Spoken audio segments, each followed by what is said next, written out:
All right, so the coaching carousel is moving quickly today. On Tuesday, DeMeco Ryans has been named the head coach of the Houston Texans, and this is a great hire, in my opinion.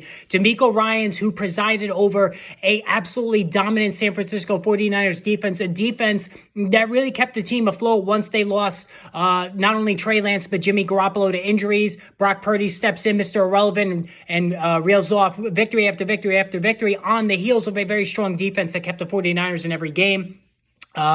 Ryans, a very accomplished linebacker in his own right back in his playing days. This is a great hire, in my opinion. I really think the Texans, the arrow is pointing up now, finally. And this is a great job for Ryans to get, because I thought it was a very attractive position once the Chargers position did not open, because it is as bad as could be with Houston right now. And there's no place to go but up. Now the crucial decision will be, what do they do at quarterback? There's a number of possibilities.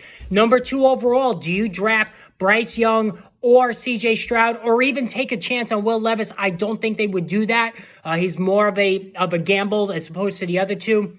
I think the Colts or the Panthers could trade up to the number 1 spot and take one of those 2 quarterbacks I mentioned, leaving the other for Houston. Or does Ryans tap into his San Francisco background and acquire Trey Lance? Trey Lance, the apple of everybody's eye in fantasy football last summer, barely made it through the start of the season before he was lost for injury, to the season with injury. Been constant injuries with Lance because of his running heavy ways, leaving himself open to injuries. But it is a possibility, especially if the 49ers want to go with Purdy. Of course, he's got his own injury issues to worry about now with the UCL in his elbow. A lot of situations worth discussing here. But certainly Dameon Pierce, Brandon Cooks if he stays, Nico Collins. It's all positives for all of these guys in terms of fantasy football, even though Ryans is a defensive coach. So hit that subscribe, hit that notification button. Lots more offseason news to get to, how it pertains to fantasy football and more.